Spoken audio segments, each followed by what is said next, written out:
Hello everybody, my name is Sanket and today I am going to demonstrate REST API service virtualization using ServiceV Pro, a product from SmartBear. Also, to note a point here, ServiceV Pro is part of the SmartBear ReadyAPI suite of product. Now, we all know virtualization comes in play when the application we are testing or integrating with other third-party service or the dependent service is still not available to us yet. Also, the reason could be the service that we are trying to access could be still under development or just not available to us for various reasons. Hence, we opt to virtualize the third-party service to concentrate our efforts towards the application we are building. Now, a point to note here is the few things which I mentioned before are one of the many factors to consider virtualizing the third-party dependent service, which means there could be various other driving factors in the industry to opt for service virtualization. In today's demonstration, we not only are going to create a virtual service from the scratch, we are also going to add some intelligence in the service to make decisions basis Xpath values. Today I have picked up a use case to dispense coffee based on our mood. Once this service is available, we are going to use SoapUI Pro, or you could also use SoapUI to post a XML to the REST API service and see some responses back. Okay, let's get into action. So I have opened ReadyAPI 2.2 in my screen. This is the version at the time of making this demo. However, when you are watching this, the ReadyAPI version could have changed. I'm in the ServiceV tab of ReadyAPI. And the first thing that I'm going to do now is create a new project. File, new project. Empty project. Project 21 has been created for us. I'm going to rename this project to something more meaningful name. Let's call it Coffee Service. Once the project is renamed, I right click on the project and click on New World. New World essentially means create a new virtual service. Now, out of the various options that are available here, I'm going to select empty rest. Now, I'm not going to cover each of these other requests which are available here, which could be recording or which could be empty soap. I'm not going to cover it today. These are for some other video. Now, in this demonstration, I'm going to focus building a service from the scratch. Hence, I click on empty rest. It now prompts me to specify name of the REST service. I'm going to again call it Coffee Service. And you should see within few clicks of a button, our service is created for us. And this has been created in my local host, which is in my machine, port 8081. Point to note, this port is completely configurable. If you want to change the port for some reason, you can always do this here. Now that the service is created, I need to add some word actions, or I need to add some service actions in here. Let's say in today's demo, since I have chosen to create a service to dispense coffee, I'm going to call it Coffee Service.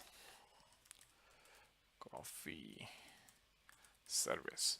And the method that we are going to use here is post, since we are going to send an XML to this service and then make it some decisions.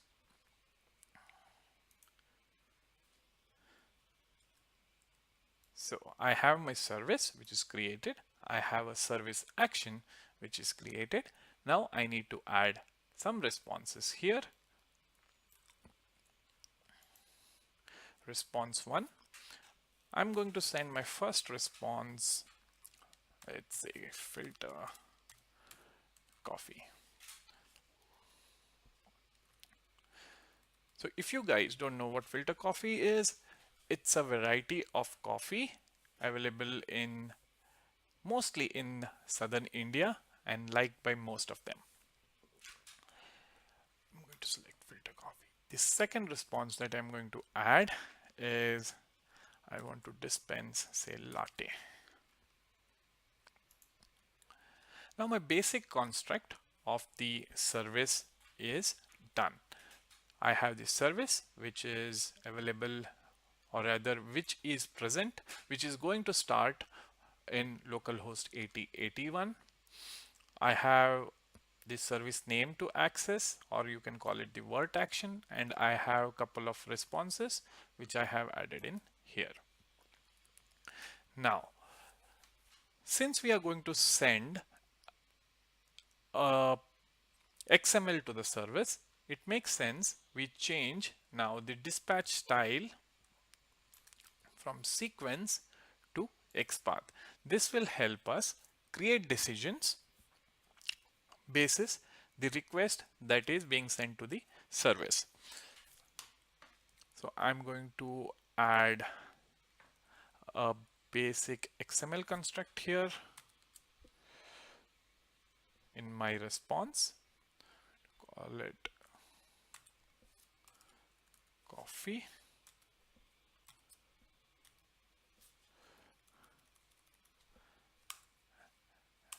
And just to check if the response is correct, I'm going to send in hi from filter coffee.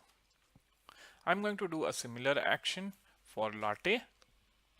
I'm going to copy this. I'm going to click on latte, go to edit, make sure my response, my media type is application XML, and I'm going to paste this response, and let's say hi from latte.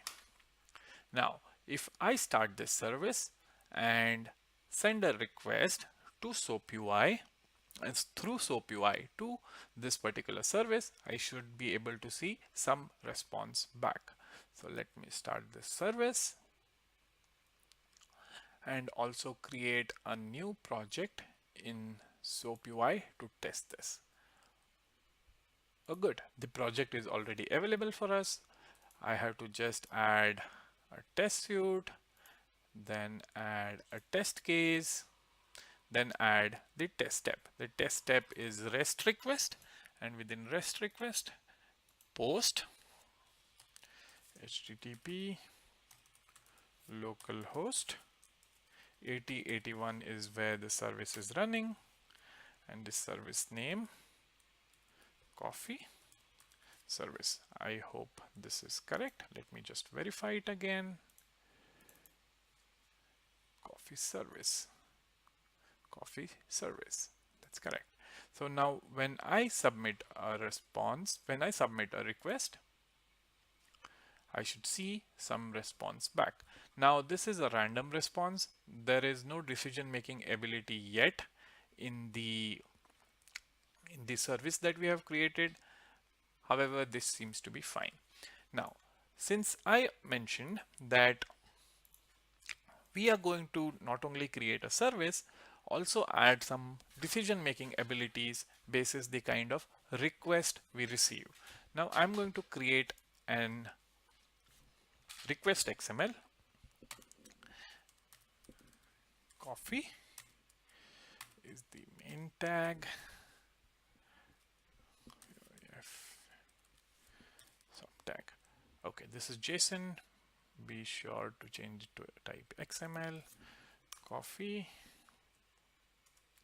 And let's say I also create the tag mood. And let's say my mood is happy. And when I submit this, I still receive the same response. Let's go to ServiceV Pro now to add some decision making abilities within the service. Now if I go to dispatch style Xpath and select the configure button here, this is where I am going to add in some intelligence in the script.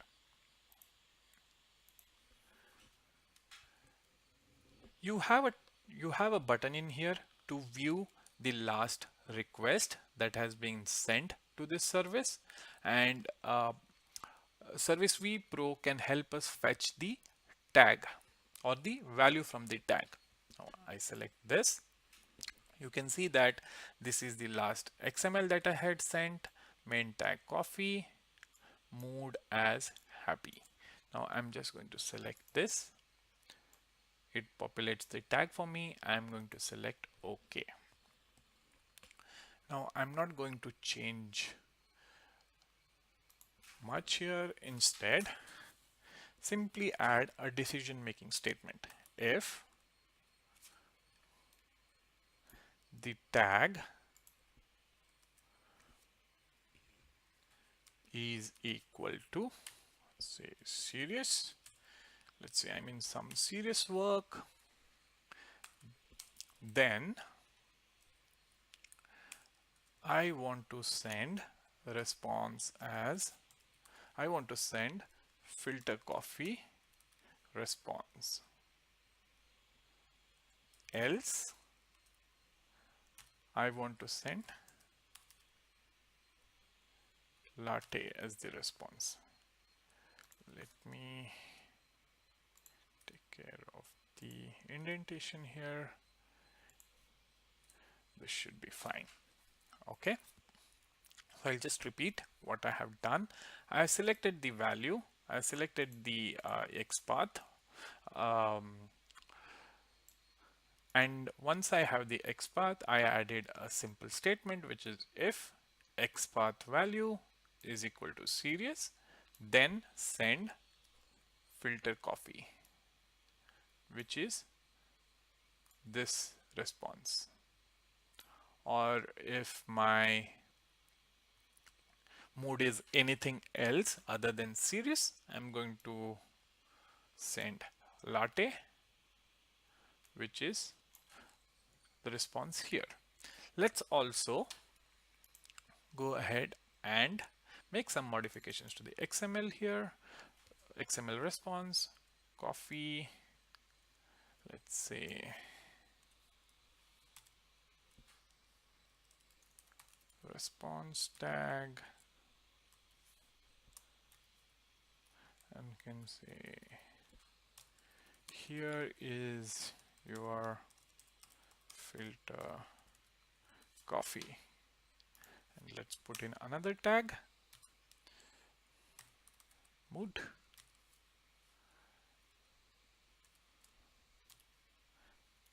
Here I'm going to make use of the get data function, which is available within SoapUI Pro. Right click in here, say get data, point to the word response filter coffee service and the property, which is the request XML. Now when I selected request, it again populates the XPaths for me. I can select this, and here is the mood, which is now I have taken from the request and attached it to the tag in my response. You seem to be some modification there. Okay, so I'm going to copy this entire thing again in latte. I'm going to change this, remove the response, paste in here, and say here is your latte. Okay, this step should be fine. You seem to be, again, I can repeat this for you. You seem to be, I need to populate the mood variable here, and so I do a right click, say get data, point to the word response latte, the request, that I need to that is submitted to us. Basis that, oops,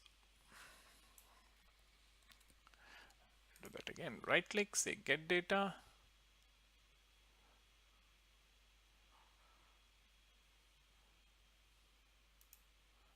request, and then add this XML tag.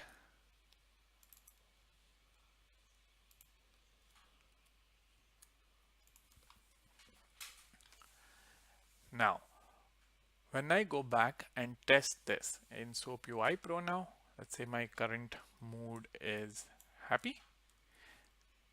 I submit this request. You can see that I have received a response.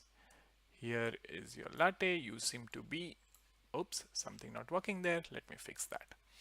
And let me test the other bit here. Say serious. And when I submit this request, you can see your response. Here is your filter coffee. You seem to be serious. Okay, this is working fine.